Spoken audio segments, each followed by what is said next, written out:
성서개관 이제 시작된 지가 꽤 됐는데요. 이제 제가 출애굽기가 굉장히 중요하다는 것을 또 준비하면서 더 많이 알게 되었는데, 그래서 출애굽기가 아마 다음 주까지는 해야 될 것 같습니다. 하고 다음 주에는 출애굽기의 중요한 부분을 다시 정리해서, 우리 강의한 내용들을 정리해서 프린트해서 여러분들에게 다시 나눠드리도록 그렇게 하겠습니다. 복습을 좀 하고, 오늘은 많이 나가진 않지만 중요한 부분을 다루게 됩니다. 복습을 좀 하겠는데요.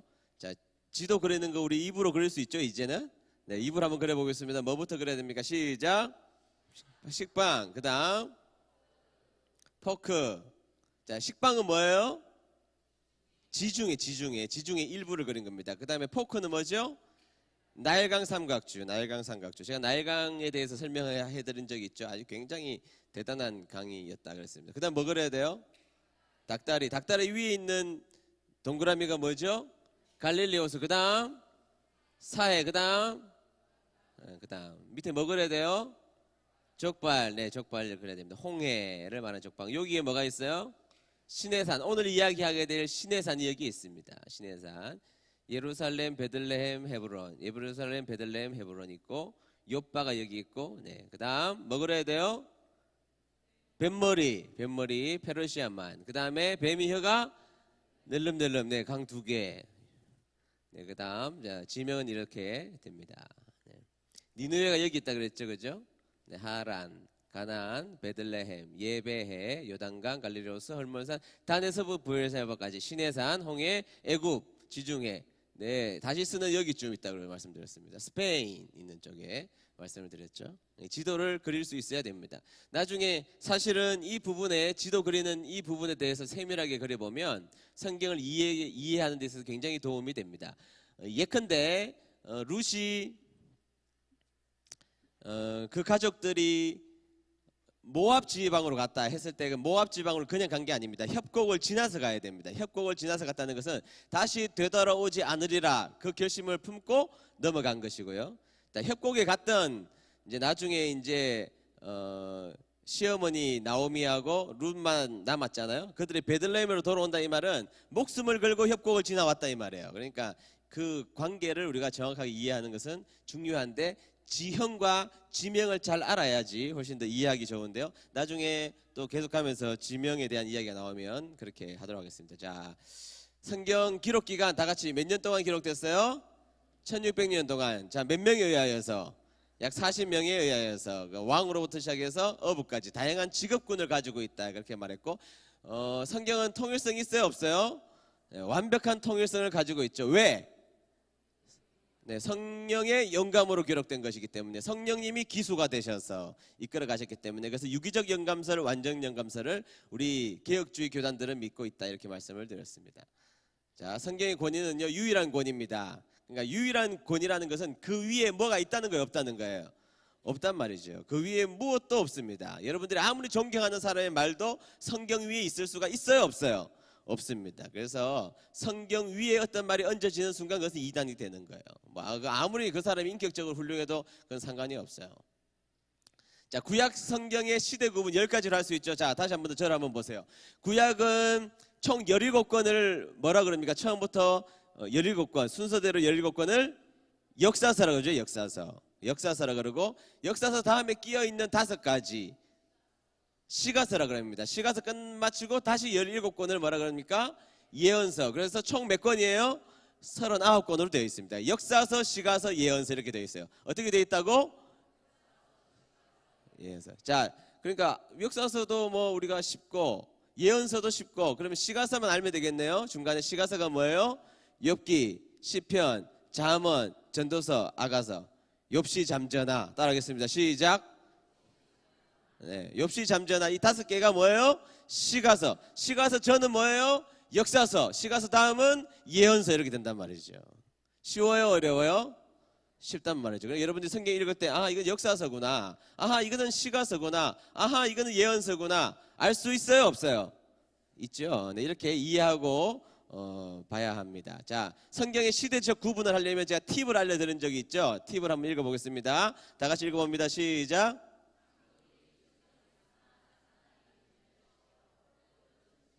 네, 오늘 처음 오신 분들은 무슨 이상한 이단 비슷한 소리를 하고 있다고. 다시 한번 읽어봅니다. 시작. 창조기 출정했으나 사단이 분열시켜 포로들은 침묵했다. 자, 그러면 보지 않고 한번 해보겠습니다. 창조시대. 족장시대. 출애굽과 광야시대. 정복시대. 사사시대. 단일왕국시대. 분열. 포로들. 포로 귀환시대. 침묵. 아유, 그럼요. 10가지 순서를 쫙 이렇게 우리 성도들은 알 수 있죠. 그래서 이렇게 10가지 순서대로 창조시대, 족장시대. 네, 우리가 창조시대, 족장시대 지난주에 공부했고, 출애굽과 광야시대, 정복시대, 사사시대, 단일왕국시대, 분열왕국시대, 포로시대, 포로귀환시대, 침묵시대 이렇게 해서 10가지 순서대로 구약을 우리가 이해할 수 있어야 된다는 것입니다. 그래서 이 도표를 가끔씩 쳐다보시면 돼요. 가끔씩 쳐다보시면. 자, 그래서 오늘 우리가 계속해서 출애굽을 하는 거는 어느 시대에 속한 거예요? 출애굽 시대, 출애굽과 광야 시대에 속한 것입니다. 자, 우리가 지난주에 살펴보았던 뭐 창조, 뭐 홍수, 바벨탑 뭐 이런 것은 네. 그거는 좀 이따 하죠. 네, 좀 나오니까 네, 이렇게 기억하시면 되겠습니다. 자, 지난주 우리 창세기를 정리하면서 이야기를 했습니다. 자, 창세기 원래 이름이 뭐예요? 베레시트, 제네시스, 뭐 하여튼 어쨌든 제네시스. 자, 기자는 누구예요? 모세가 지었습니다. 그래서 여러분 모세가 지은 성경책 크게 5가지.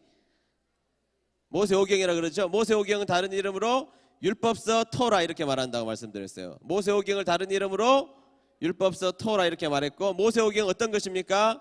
창세기, 출애굽기, 레위기, 민수기, 신명기. 다시 한 번 더, 모세오경 뭐죠? 네, 이렇게 이해하고 성경 읽으면 훨씬 여러분들에게 도움이 되리라고 생각합니다. 자, 그다음 기록연대 BC 몇 년도경에 1400년경에 중심 주제 4가지 단어. 시작. 창조, 타락, 심판, 은혜. 네, 창세기의 중심 주제 단어는 창조, 타락, 심판, 은혜, 이 4가지로 말할 수가 있습니다. 궁극적으로 우리에게 은혜 주시고자 하시는 하나님의 은혜 말씀드렸고, 자, 창조 순서 외우는 팁 다 같이 읽어봅니다. 시작. 네, 보겠습니다. 자, 첫째 날 빛을 창조하셨고, 둘째 날 궁창, 셋째 날 땅, 바다, 식물. 다시 한번, 셋째 날 땅, 바다, 식물. 넷째 날 해달별. 넷째 날 뭐라고요? 해달별. 다섯째 날 어류, 조류, 새와 물고기. 여섯째 날 짐승과 사람. 빛궁 땅 해달별 유륙하면 다 외울 수 있는 것이죠. 그래서 천지창조 순서를 우리 은혜드림교회 성도님들은 안다 모른다? 안다. 자, 구약의 10가지 순서 창조기 안다 모른다? 안다. 네, 알죠? 네. 창세기의 구분은 다 같이 읽어봅니다. 시작. 4대 사건과 4대 족장으로 나눕니다. 자, 4대 사건이 뭐예요? 시작. 창조, 타락, 홍수, 바벨탑. 다시 시작. 네, 창조, 타락, 홍수, 바벨탑이 4대 사건이에요. 4대 족장은 누구죠? 시작. 아브라함, 이삭, 야곱, 요셉. 다시 한 번 더 시작. 네, 아브라함, 이삭, 야곱, 요셉이 우리에게 들려주고자 하는 신앙적 성품. 아브라함은 순종, 자, 이삭은 온유, 야곱은 열정, 요셉은 인내. 네, 우리 신앙생활 잘 하려면 이 4가지 있어야 돼요, 없어야 돼요? 네, 지난주에 여러분들 순종하셨습니까? 지난주에 여러분 온유하셨습니까? 성질 냈어요, 안 냈어요? 냈어요? 네. 그 다음 3번째, 하나님을 향한 열정이 있었습니까, 없었습니까? 네, 이렇게 할 때 여러분 모두가 아멘 하시기를 축복합니다. 네, 맨 마지막에 인내 있었어요, 없었어요? 아멘 해야 됩니다. 이제 여러분 인내해야 되죠. 하나님이, 인내라는 것은 하나님이 그냥 뭐 뜨거운 냄비를 내 손으로 참을 수 있다 이런 인내를 말하는 게 아니죠. 하나님께서 우리 인생 가운데 살라고 명령하신 그 인생의 걸음들이 있잖아요. 그 인생의 걸음들, 오늘 여러분들이 살게 되는 인생의 걸음들이 있죠. 나에게 주어진 내 삶이 때로는 고달픈 내 삶으로 주어질 때가 있어요. 때로는 무거운 짐을 지고 가야 될 내 형편과 사정이 있을 수 있단 말이죠. 주어진 내 삶을 어떻게 인내하면서 살아갈 것인지, 이것이 신앙인들에게 가져야 될 중요한 모습인데, 그 모습을 요셉이라는 인물들이 우리에게 보여줬잖아요. 감옥이면 감옥에서, 그치? 종이면 종으로, 총리면 총리로, 그런 인생의 삶을 철저하게 인내함으로 보여줬던 사람. 그래서 이 네 가지 성품이 우리의 신앙적 성품이 반드시 되어야 할 줄로 믿습니다. 아멘. 네, 다음 주에 그래서 이 네 가지로 사셨습니까? 물어보면 아멘 할 수 있도록 일주일 사시기를 주의 이름으로 축복합니다. 네, 창세기 정리했고요.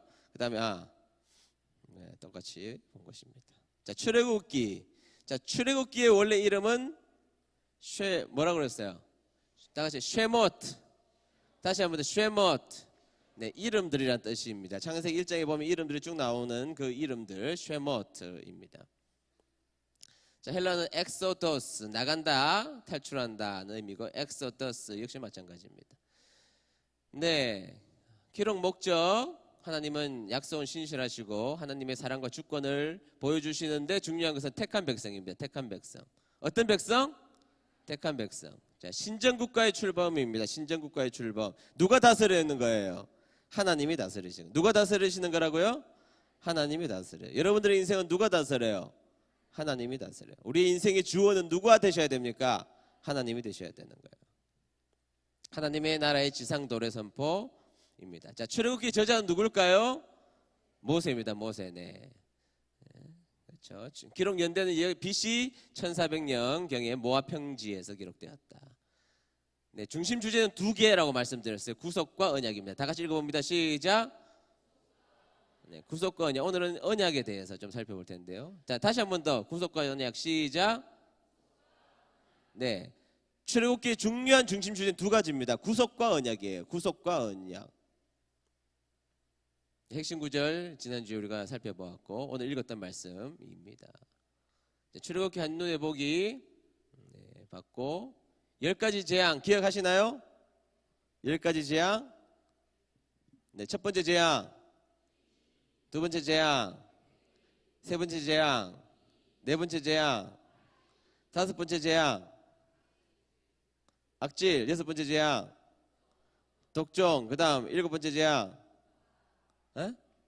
우박, 그 다음에 여덟 번째 재앙, 메뚜기, 그 다음 흑암, 그 다음. 어떻게 이렇게 잘 알아요 우리? 와, 네, 우리 피게이파가 한번 해봅시다. 다 같이 읽어봅니다. 시작. 피게이파가 악독하고 우매해서 결국 흑장미파라. 이건 또 무슨 소린가 아시죠? 네, 피게이파가 등장했지만 결국에는 어느 파가 이겼다? 흑장미파가 최고예요. 흑장미파가 최고예요. 무슨 파가 최고라고요? 흑장미파가 최고예요. 그래서 순서대로 피게이파라는 파들이 악독하고 우매했지만 결국엔 흑장미파라. 순서대로 딱 하면 10가지 재앙을 알아요? 몰라요?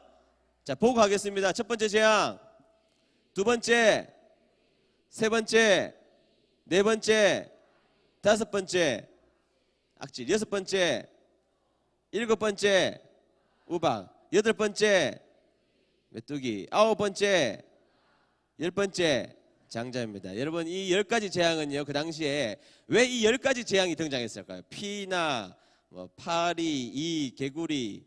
그 당시에 애굽에서는 신들이 굉장히 많았어요. 신들이 굉장히 많았는데 그 중에 유명한 신의 모양에 해당하는 거예요. 이도 있었고 파리도 있었고 메뚜기도 있었고.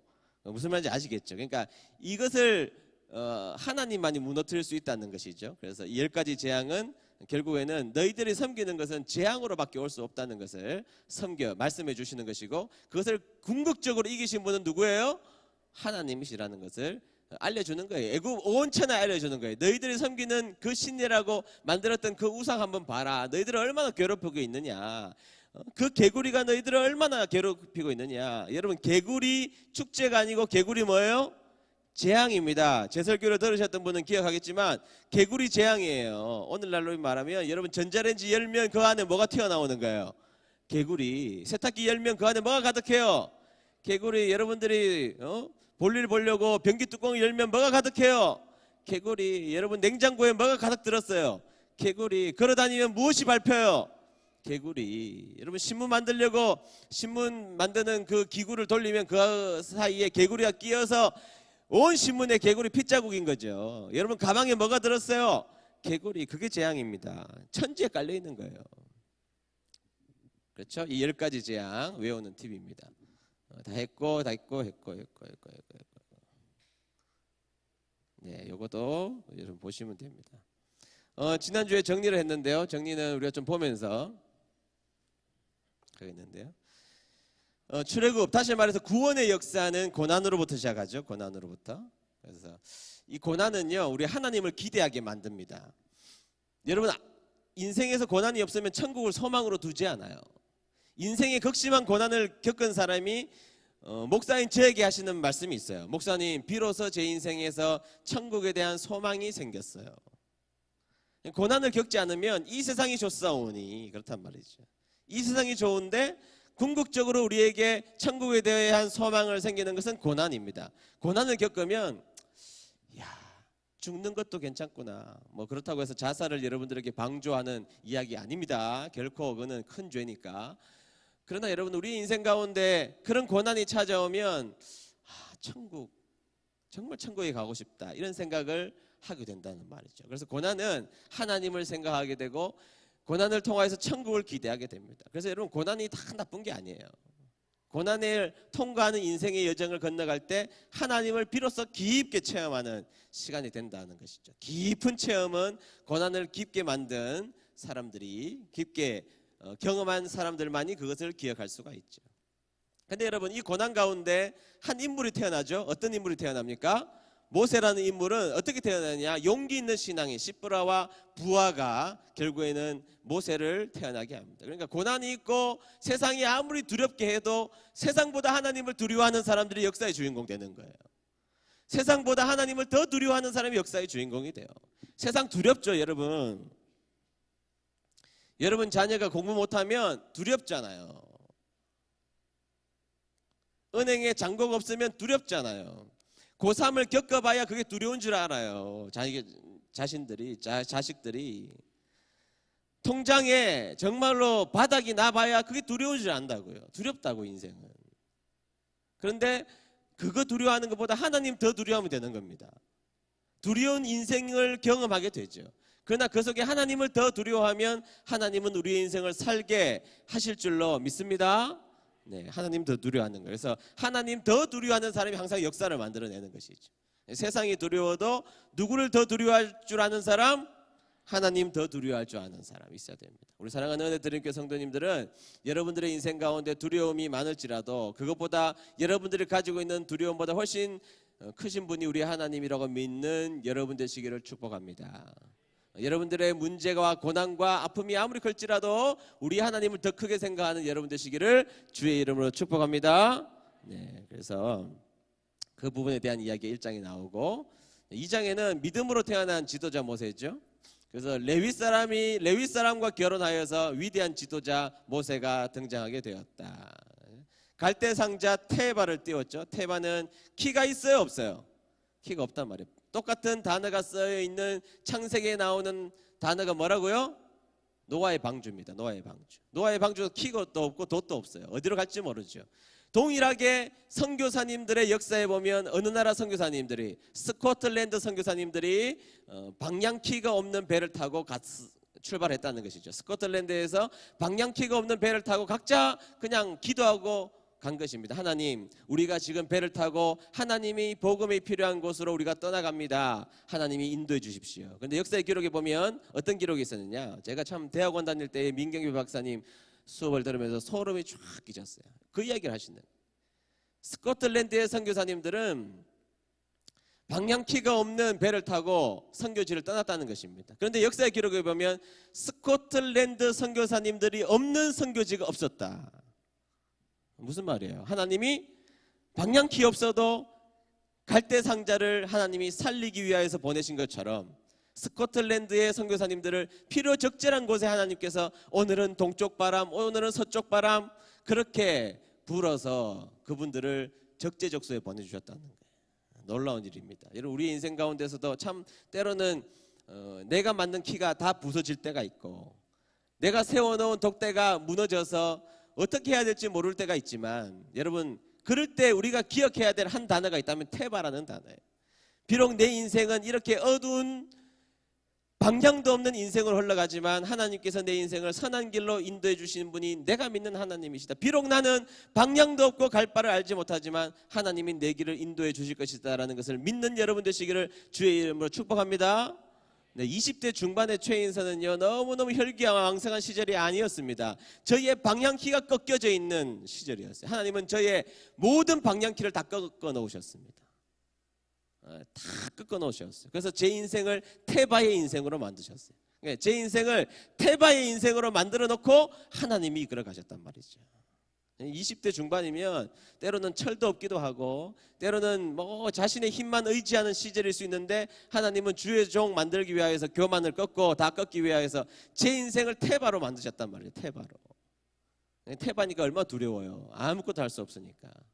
아무것도 할 수 없는 테바의 인생을 지금까지 하나님이 이끌어 주셨어요. 20년이 훨씬 넘는 인생으로 되돌아볼 때 나는 비록 내 방향키가 꺾여졌다고 인식하는 그 순간이 있었지만 아니요, 하나님의 방향은 여전히 꺾이지 않은 채 우리의 인생을 인도하셨고 저의 인생을 오늘까지 인도해 주셨습니다. 여러분들의 인생도 그렇게 될 줄로 믿습니다. 혹시 여러분들의 인생, 오늘의 인생이 여러분들의 날개가 꺾여 있고 여러분들의 방향키가 꺾여져 있고 여러분들의 핸들이 부러져 있고 때로는 브레이크와 액셀레이터가 끊어져 있는 여러분들의 인생처럼 보일지라도 바로 그때 하나님의 테바가 내 인생이 바로 하나님의 테바가 됐구나 이렇게 기억하는 여러분 되시기를 주의 이름으로 축복합니다. 네, 그리고 6절을 보면 갈대 상자를 보고 모세가 담겨져 있는 갈대 상자를 보고 공주가 불쌍히 여겨요. 여러분 이 공주는 자신의 아빠 바로왕의 명령을 기억하고 있었을 것입니다. 뒤집으면 그만해요. 그런 테바가 한두 개였겠습니까? 그냥 아하 이거 히브리 민족의 아들이구나 하고 그냥 뒤집으면 끝나는 겁니다. 뒤집고 집에 가서 잠자면 돼요. 그런데 뒤집지 않고 불쌍히 여기서 데려오죠. 하나님이 그 마음을 주신 것이죠.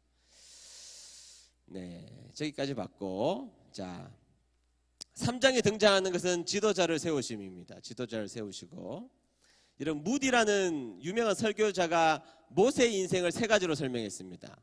첫 번째는 썸씽의 인생이었다. 40대까지는 왕자로서 뭔가 된 것 같았잖아요. 뭔가 된 것 같고 힘이 있어서 자신의 히브리 민족을 괴롭히는 사람을 쳐서 죽였잖아요. 자신은 뭔가 할 수 있는 사람이라고 생각했습니다. 그러나 하나님은 뭔가 할 수 있는 사람을 쓰시는 게 아니라서 하나님은 광야로 처가살이 시킵니다. 옛날에 뭐 보리 서말만 있어도 뭐 처가살이 안 한다 뭐 그런 말 있잖아요. 그런데 모세는 몇 년간 했대요. 몇 년간? 40년간. 자존심 살아있어요? 없어요? 다시 자 여러분 정신을 차리시고 처가살이 40년 했습니다. 자존심 살아있어요? 없어요? 없죠. 자존심이 어디 살아있습니까? 40년간 그냥 시키는 대로 했으니까 자신의 의지가 살아있어요? 없어요? 없죠. 재산이 있어요? 없어요? 없죠. 아무것도 없어요. 말도 다 잊어버렸다니까요. 그래서 그 80살까지의 삶을 nothing, D.L. 무디가 이야기한 것이 아무것도 아닌 삶. 그런데 아무것도 아닌 삶의 결론 부분에서 하나님은 그를 지도자로 세우시죠. 지도자로 세워서 120살 때까지 크게 쓰임 받잖아요. 하나님과 함께하는 인생, everything, everything. 어떤 분이 저에게 이런 사진 하나 보내주셔서 영어의 good, 굿이 뭐죠? 좋다라는 말이죠. 좋다. 근데 좋다라는 말에서 하나님을 빼면 God를 빼면 제로가 된대요. 제로가 된대요. 그렇지 않아요? God인데 거기다 God를 빼면 남는 게 뭐예요? 제로가 된대요. 제가 아주 의미 있는 말이라고 생각했습니다. 그런데 이 제로인데 제로 상태밖에 없는 그곳에 하나님, God, 하나님이 붙으시면 어떻게 돼요? good, 좋은 것이 된다는 것이죠. 좋은 그림이라고 생각합니다. 그래서 120살까지를 everything, 하나님의 모든 역사를 이루었죠. 그래서 모세의 인생은 something, nothing, everything 이렇게 바뀔 수 있다 이렇게 말씀드렸습니다. 사장은 능력 보여주시는 하나님, 지팡이가 뱀 되고 길게 설명 안 합니다. 뱀이 지팡이 되는 거 기억나요? 안 나요? 아니 지난주에 했던 걸 기억나느냐가 아니고 성경 여러분들이 읽었던 기억들이 나냐 안 나냐는 거예요. 설교 들었던 기억이 나냐 안 나냐는 거예요. 나죠? 나병이 회복되고 그런데도 모세는 끝까지 핑계를 대는 모습을 볼 수가 있죠. 자, 오늘 중요한 것은 이겁니다. 계약관계라는 것이죠. 하나님과 우리는 계약관계.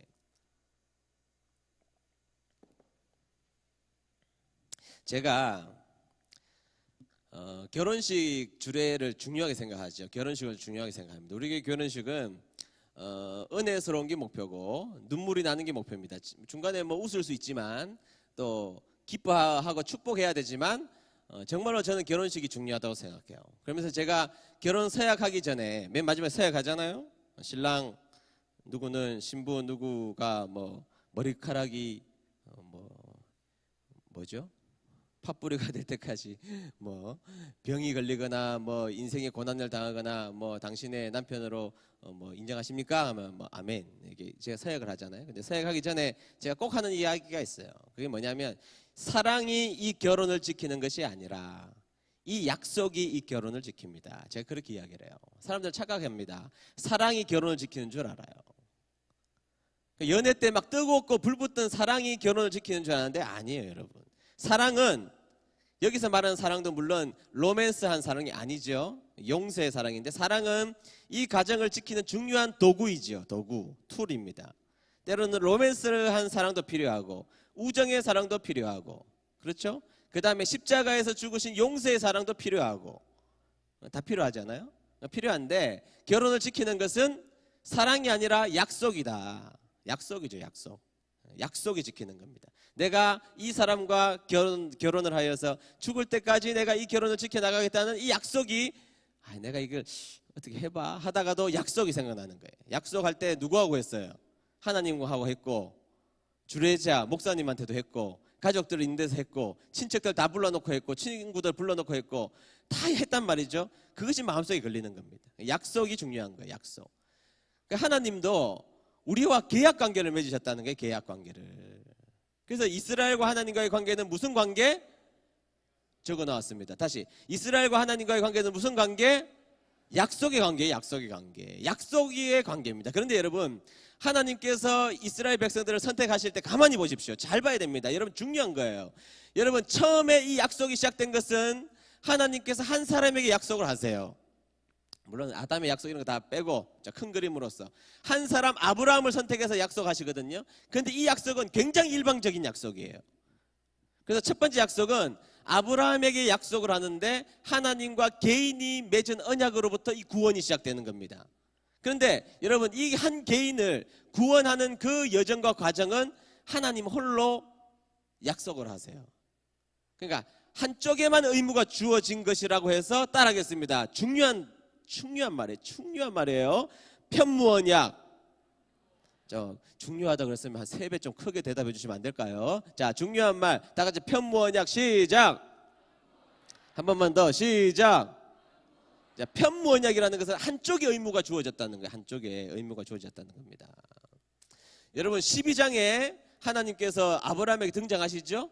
아브라함에게 등장하십니다. 너 저 하늘의 별 보이니? 바다의 모래 보이니? 네 후손이 저렇게 될 거야. 네가 열국의 아비가 될 거야. 그리고 15장에 가시면 언약을 체결하십니다. 언약을 체결하세요. 12장에 등장하시고 15장에 시청각 별 모래 다 보여주시고 언약을 체결하시는 장면을 기억해 보십시오.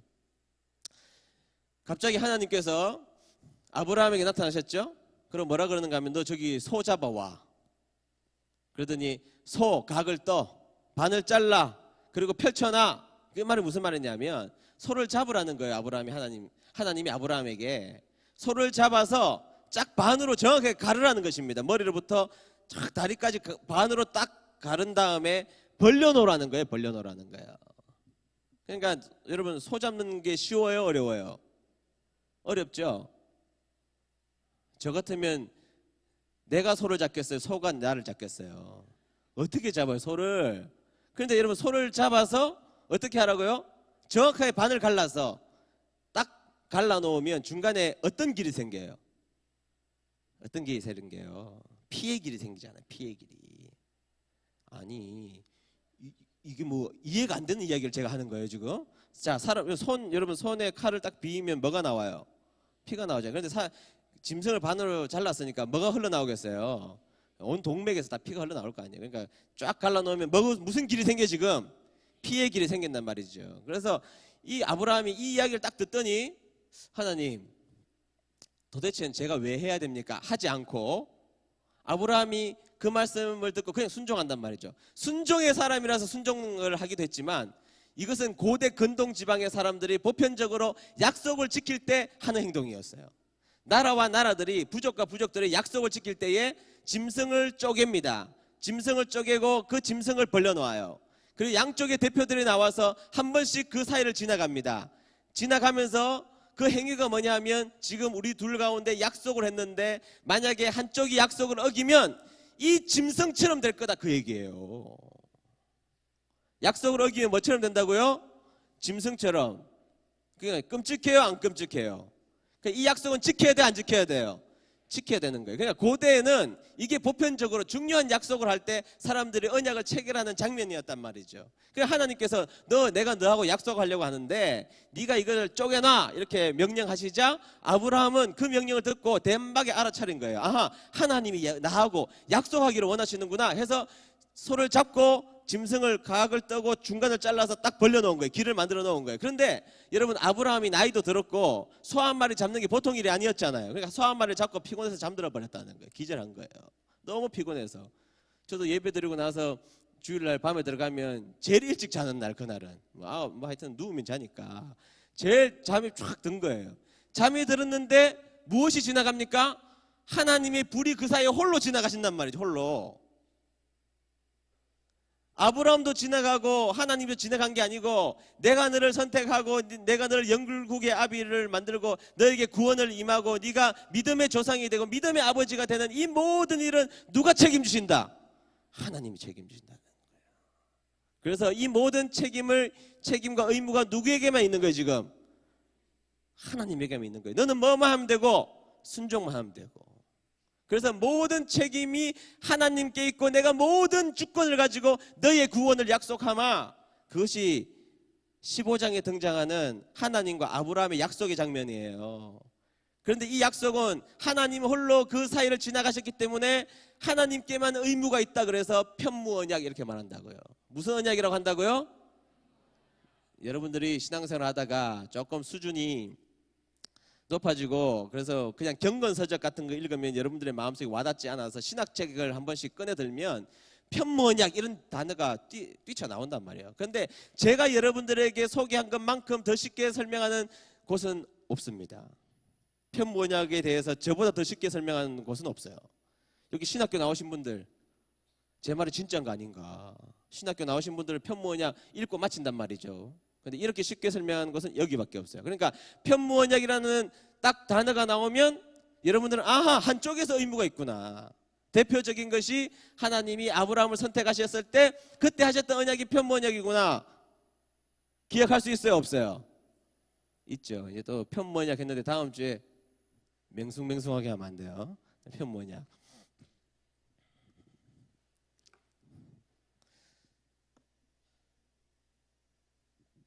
물 좀 마시고요. 네, 그 다음 중요한 것이 뭐냐면 이제 쌍무언약이에요. 자, 그렇게 한 사람을 선택하시고 출애굽기에 오셔서 그 다음 이스라엘 백성들하고 약속을 하시는 거예요. 대표적인 것이 시내산 언약입니다. 시내산 언약. 따라하겠습니다. 시내산 언약. 그러니까 하나님과 자 이제는 한 사람을 선택했죠. 아브라함은. 그러나 이제는 한 민족을 선택하시는 거예요. 여러분 이스라엘 선택하셨다는 것은 그를 선교적 제사장 나라로 만들었다는 것이죠. 모판을 만든 것입니다. 모내게 하기 위해서 전 세계로 모내게 하기 위해서 모판을 이스라엘 백성들에게 만드신 거예요. 그것이 바로 이스라엘 백성들과 하나님과 맺은 언약인데 대표적인 시내산 언약 같은 것이 따라하겠습니다. 쌍무언약. 쌍무언약. 자, 이 말 들어보면 알겠죠. 의무가 누구에게 둘 다 있어요? 혼자에게 있어요? 자, 계약은 두 가지 있습니다. 첫 번째 계약은 무슨 계약이죠? 편무언약. 두 번째 언약은 쌍무언약이에요. 자, 편무언약은 누구에게만 의무가 있어요? 하나님에게 의무가 있어요. 대표적인 언약이 누구하고 한 거예요? 아브라함에게 하나님과 아브라함이 한 거예요. 자, 그 다음에 둘 다 책임 있는 언약을 뭐라 그래요? 쌍무언약. 대표적인 것이 신에서 언약이란 말이죠.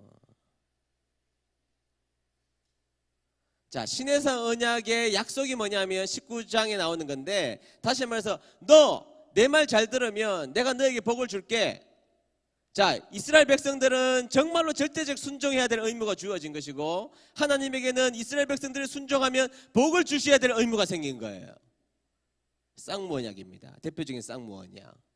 그러니까 너희가 내 말을 잘 들으면 내가 너희를 거룩한 백성으로 제사장 나라로 삼겠고 너희들에게 복을 몽땅 줄 테니까 이제 우리 사이에서 이런 언약의 관계를 맺자, 그 말인 것이죠. 언약 관계가 맺힌 거예요. 그래서 서로에게 언약이 주어진 것을 무슨 언약이라고 한다고요? 쌍무언약이라는 것입니다.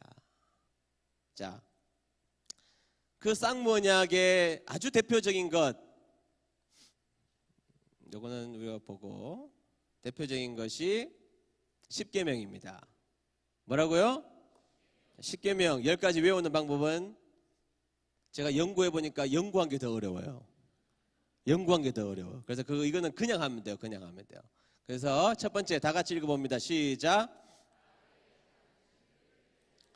여러분 교회 다니면 십계명 정도는 외워야죠. 자, 여러분 제가 설명해 드릴게요. 이 십계명은 여러분들의 머릿속에 집어넣을 때 첫 번째 하나님 사랑이구나. 무슨 사랑? 그 다음에 이웃 사랑이구나. 무슨 사랑? 중간에 부모님이 계시구나. 누가 계신다고요? 부모님이 계신단 말이죠. 이렇게 외우면 돼요. 첫 번째는 나 외에 다른 신들을 내게 두지 말지니라. 나 외에, 하나님 외에 다른 신들을 우리 앞에 두면 안 됩니다. 우리 앞에 두면 안 돼요. 리차드 포스트가 이야기하기를 오늘날 우상은 돈과 섹스와 권력이다. 다시 오늘날 21세기는 돈과 자식이다.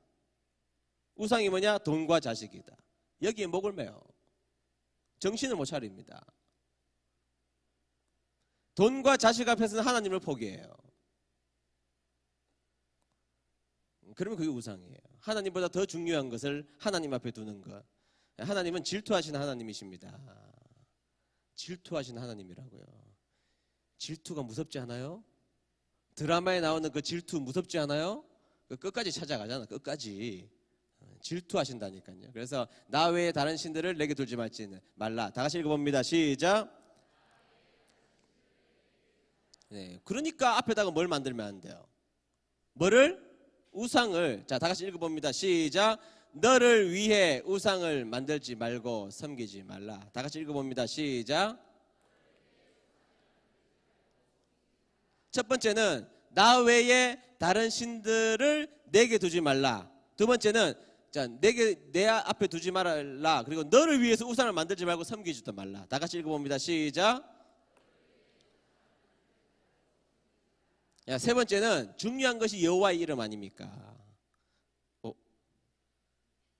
이러지 말아주세요. 제발. 조금 기다리겠습니다. 자, 세 번째 들어보세요. 여호와의 이름을 망령되이 일컬으면 안 되죠. 네, 다 같이 읽습니다. 없죠? 여러분 마음속에 읽는 거예요. 여호와의 이름을 망령되이 일컫지 말라. 시작. 네. 걸핏하면 하나님 이름, 내가 주님의 이름으로 맹세할 수 있다고 막 그러는데, 아니 뭐 싸우다가 주님의 이름을 거들먹거립니까? 그냥 머리끄댕이 잡으세요. 아니 싸우는데 무슨 주님의 이름을 잡고, 주님이 내 마음 아신다고 그러지 마시라고요. 주님의 이름 망령되이 일컫는, 싸우면 그냥 발로 차고 싸워요. 그냥 멱살 잡고 머리끄댕이 잡고 싸우면 되지. 거기에다가 무슨 주님의 이름을 내 의를 증명하기 위해서 주님을 이름을 갖다 댑니까? 안 됩니다. 아시겠죠? 아시겠죠? 변비를 탈출하면서 할렐루야 막 그러지 마시길 바랍니다. 그건 그냥 시원한 거지. 막 거기에서 너무 주님을 찬양하는 것도 제가 보기에는 좀 이상하잖아요. 이상하잖아요. 그래서 이제 여호와 이름을 망령되이 그러면 안 됩니다. 자, 첫 번째 시작.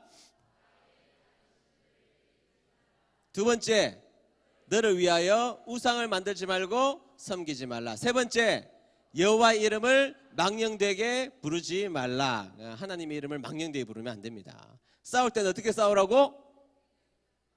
머리끄댕이 잡고 그냥 싸워요. 주님의 이름 자꾸 내세우지 말고. 아시겠죠? 네, 망령되이 이름을 일컬으면 안 됩니다. 그리고 여러분, 우리가 예수님의 이름을 가지고 있는 사람이잖아요. 그리스도인. 제가 이제 얼마 전에 우리 집 애들하고 어디 가가지고 하루 놀러 갔다 왔는데, 우리는 놀러 갔는데 갈 데가 없어가지고 뭐 기독교 박물관 갔거든요. 그러니까 우리 아이들이 와, 우리 집은 좀 대단하다면서, 어떻게 놀러 갔는데도 기독교 박물관 가냐고. 가니까 십자가로 이렇게 목걸이를 만드는 그런 곳에 갔습니다. 그래서 십자가로 목걸이를 만들어 가지고 이렇게 끼고 우리 가족들이 끼고 있는데, 식당에 가니까 식당이 너무 늦는 거예요. 늦어가지고 조금 짜증을 낼까 말까 고민하고 있는데 우리 미니가 그러더라고요. 엄마 아빠 그리스도인답게 행동하세요. 이렇게 십자가. 여러분, 우리 인생이 그리스도인이야. 그리스도인. 그러니까 우리의 행동이 여호와 이름을 막는 데 일컬을 가능성이 있잖아요. 그렇죠? 그러니까 우리의 걸음이 주님의 영광된 걸음을 위해서 살아가야 할 줄로 믿습니다. 자, 네 번째. 그렇다면 우리가 해야 될 일이 뭐예요? 시작. 네, 주일과 안식일의 개념은 오늘 설명할 시간이 없습니다. 그러나 우리가 오늘날로 말하면 주일을 기억하고 거룩하게 지켜야 될 사명이 있죠. 자, 네 번째 시작. 여기까지가 하나님 사랑에 대한 이야기예요. 그 다음에 다섯 번째가 브릿지로 연결된 것이 내 부모를 공경하라. 시작. 자, 수평적. 자, 내 부모를 공경하라 다음에 수평적인 관계 가운데 가장 중요한 것 중에 하나가 사람을 죽이는 것입니다. 그래서 살인하지 말라. 다 같이 읽어봅니다. 시작. 살인하지 말라. 그 다음 간음하지 말라. 그 다음 도둑질하지 말라. 그 다음 내 이웃에 대하여 거짓 증거하지 말라. 그 다음 내 이웃의 것을 탐내지 말라. 자, 지웁니다. 그렇게 어렵지 않아요. 자, 다 같이 첫 번째만 읽고, 자, 시작. 네, 두 번째. 그렇지, 잘했습니다. 너를 위하여 우상을 만들지 말고 섬기지 말라. 세 번째, 여호와 이름을 막는 데 일컫지 말라. 아주 잘하셨습니다. 네 번째는 뭘까요? 안식일을 기억하고 거룩하게 지켜라. 그럼요, 이것이 하나님 사랑입니다. 자, 브릿지로 연결된 것이 뭐죠? 내 부모를 공경하라. 자, 수평적 관계 가운데 하지 말아야 될 것 중에 하나 뭐예요? 살인하지 말라. 그 다음 간음하지 말라. 그 다음 도둑질하지 말라. 그 다음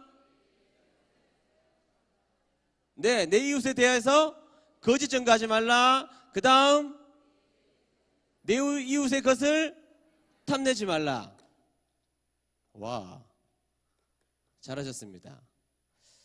제가 이것을 첫 번째부터 10가지까지 여러분들에게 다 강의해야 되겠지만 개관이니까 다 강의하지 않습니다. 자, 그런데 여러분, 자, 여기서 몇 가지만 이야기하면, 살인하지 말라. 오늘 살인합니까 여러분? 여기에 우리 은혜드림교회 성도님 여기 뭐 한 200여 명 오셨다고 치고 여기에서 살인하시는 분 계십니까?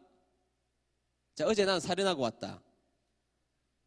난 지금까지 역사 내 평생 한 5명 정도 죽였다. 있다 그럴지라도 말하지 마십시오. 무서우니까. 네, 그런데 여러분, 성경에서 말하는 이 살인은 제가 추천하고 싶은 책 가운데 데칼로그라는 책을 추천해 드리고 싶어요.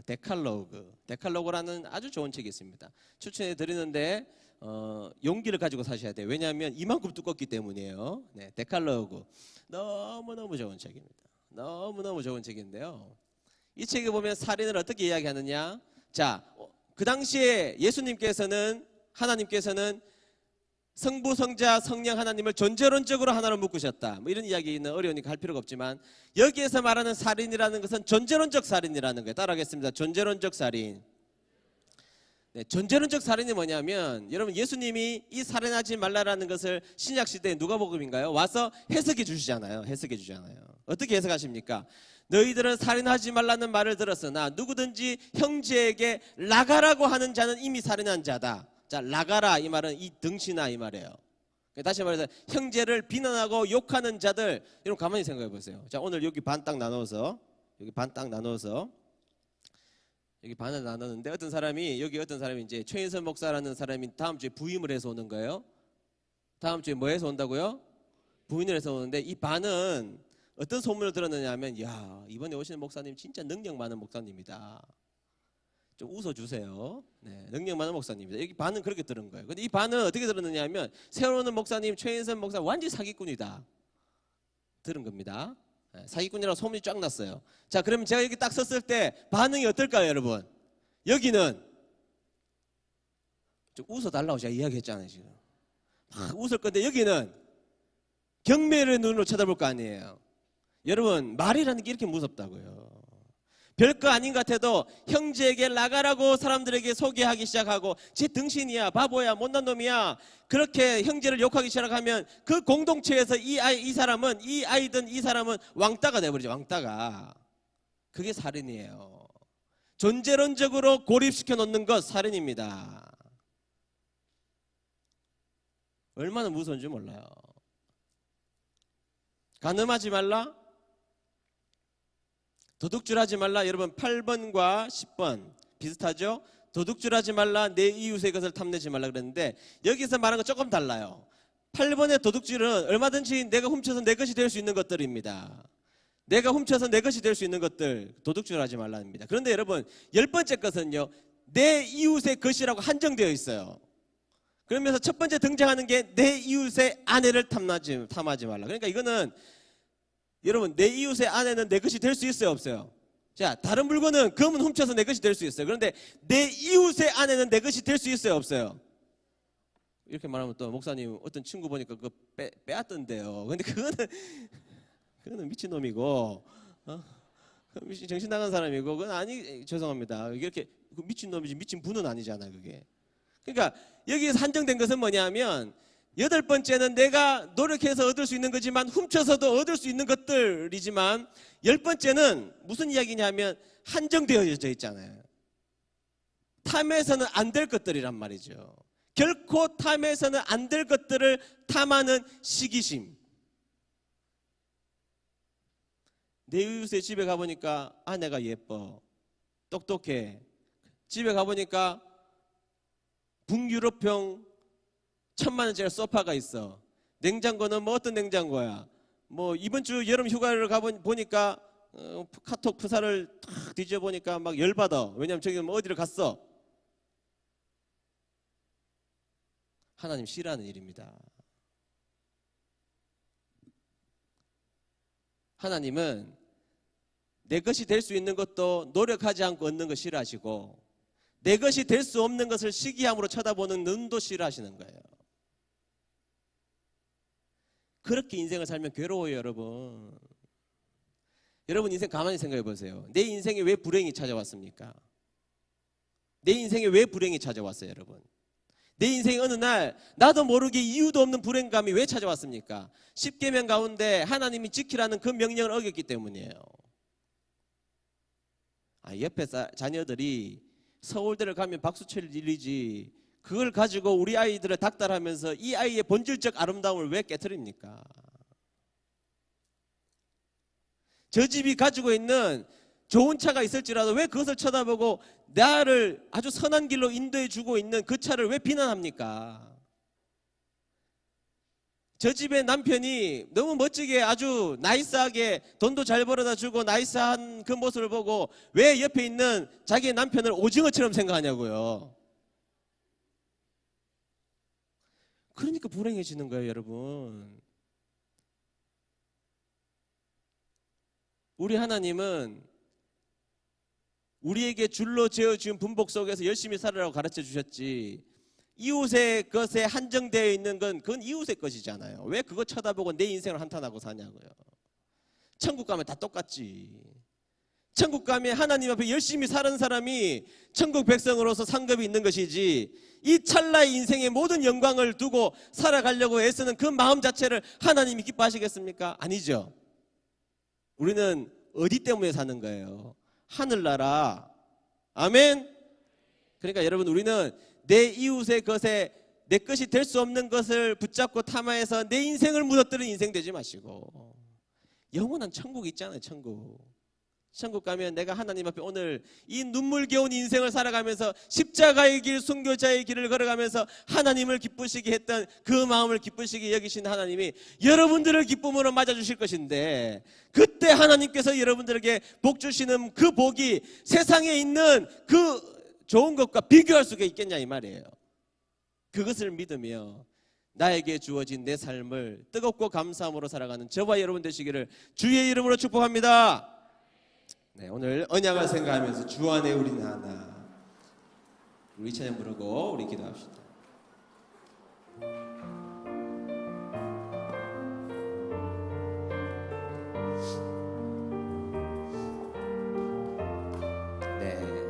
주 안에 우린 하나, 주 안에 우리 하나. 모습은 달라도 예수님 한 분만 바라네. 사랑과 선행으로, 사랑과 선행으로 서로를 격려해 따스함으로 모두 주님 우리 안에 함께 하시니 형제자매에게 기쁨과 슬픔 느끼네. 내 안에 있는 주님 모습 보내. 우리 그분만 기뻐합시다. 세상이 기쁨을 주지 못합니다. 주님 우리를 통해, 주님 우리를 통해 부족한 입술로 찬양하게 하시니. 주님 우리를 통해 계획하시니. 너를 통해 하시니 기대. 다시 한 번 더 공동체 의식을 생각하면서 주 안에 우리 하나, 주 안에 우리 하나. 모습은 달라도 예수님 사랑과 선행으로, 사랑과 선행으로 서로를 격려해 따스함으로 모두 가리. 주님 우리 안에 함께 하시니 형제자매의 기쁨과 슬픔 느끼네.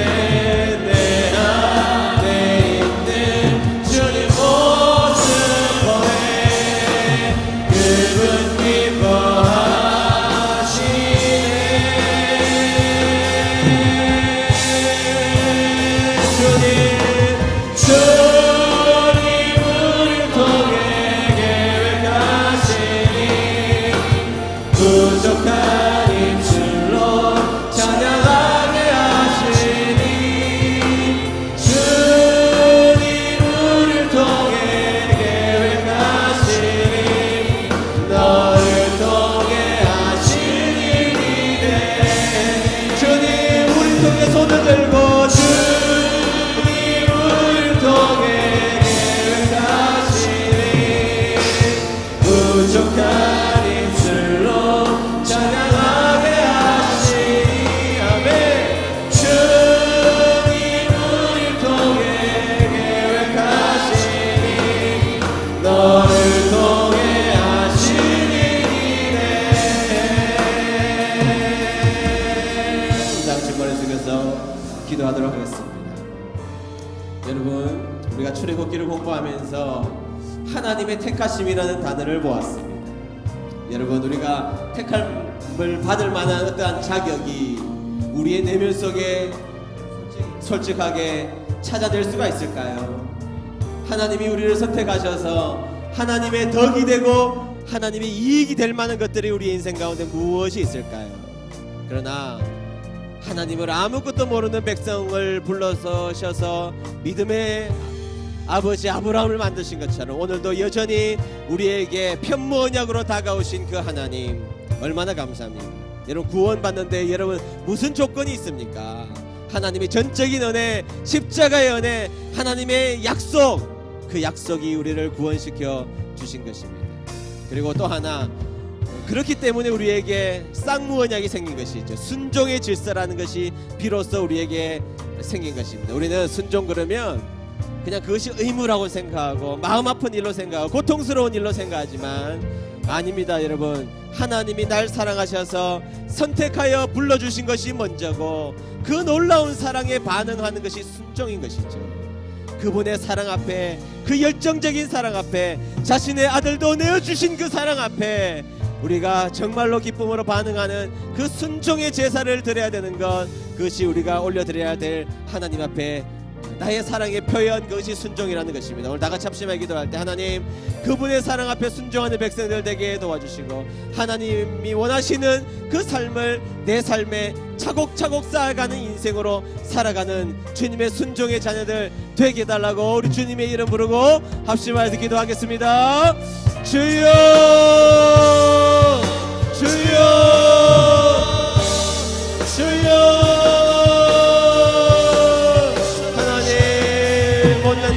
구원해주시고 살려주시고 하나님 붙들어 주신 하나님의 은혜에 감사합니다. 하나님, 주님의 뜻 가운데 나와주시고 하나님 우리를 사랑하여 주셔서 속과없는 사랑으로 불러주시고 수밖에 없는 저희들에게 새로운 생명을 주시고 하나님 아버지 그 공의 사이를 홀로 지나가시면서 우리를 구원해주신 하나님, 그 피를 홀로 지나가시면서 예수 그리스도의 십자가의 모형으로 말미암아 우리를 구원시키신 하나님의 은혜를 생각합니다. 그 하나님 앞에 하나님 순종하기를 원합니다. 순종의 제사를 올려드리기를 원합니다.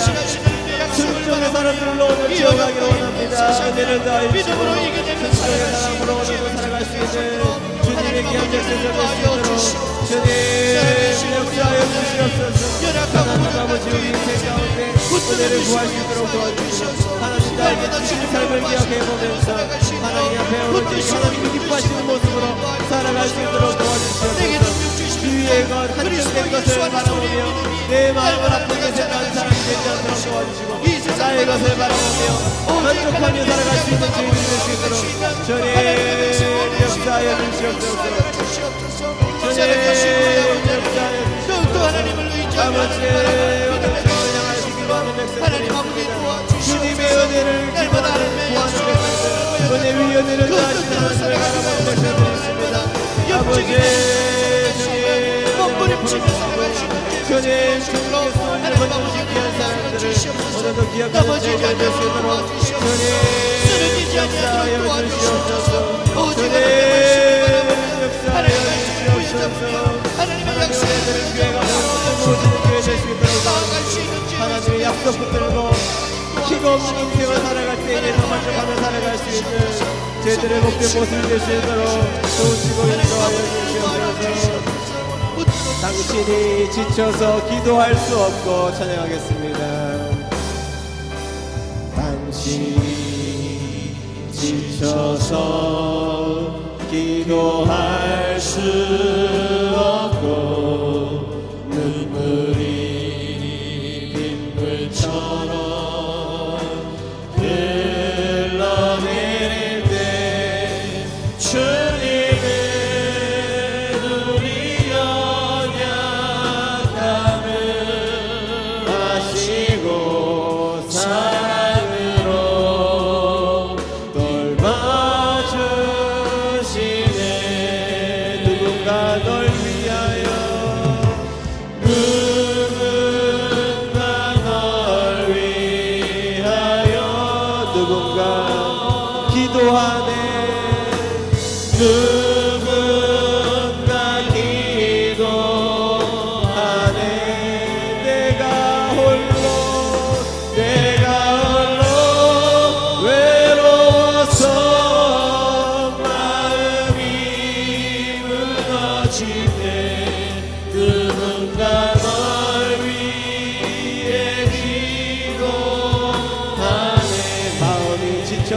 기도할 수 없고 마음이 지쳐서 기도할 수 없고 눈물이 빗물처럼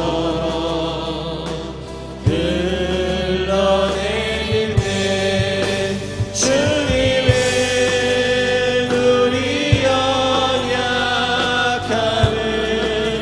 아시고 사랑으로 인도하시네. 누군가 널 위하여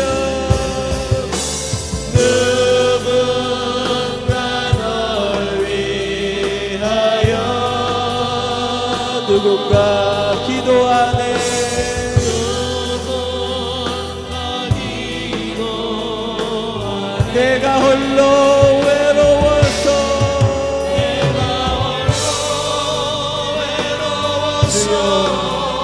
마음이 무너질 때 누군가 널 마지막으로 누군가 널 위하여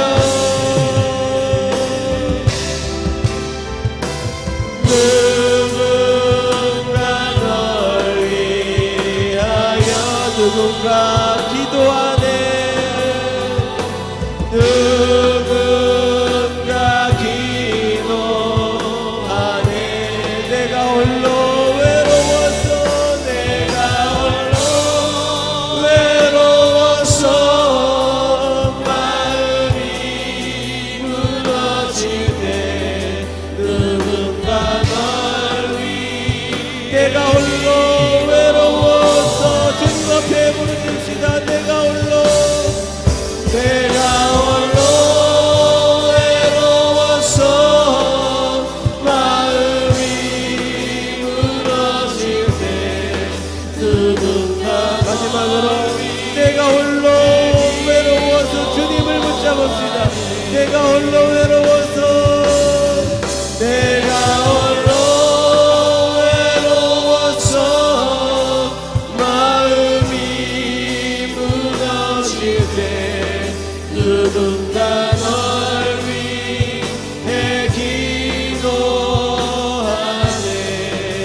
기도하네 다 같이 기도하겠습니다. 여러분 문득 나의 인생의 터널을 지나갈 때마다 내가 여기까지 온 것이 그리고 내가 오늘 살아간 것이 그 집사님의 그 권사님의 그 목사님의 그 아버지의 기도 때문이구나 내가 그렇게 살아왔구나 나 혼자 고통 속에 머무름치고 있을 때 나는 너무나 고통스러워서 눈물밖에 흐를 수밖에 없는 그 본질적 연약함이 있었지만 나를 껴안고 기도하시는 그분의 기도 때문에 사실은 오늘 여기까지 우리가 온 것 아니겠습니까? 여러분 그렇다면 오늘 이웃에 대한 사랑을 십계명에서 말해주고 있다면 오늘 우리에게 주어진 또 하나 우리에게 주어진 의무가 있다면 그것은 우리도 역시 그 누군가를 위하여서 기도해야 된다는 것이죠.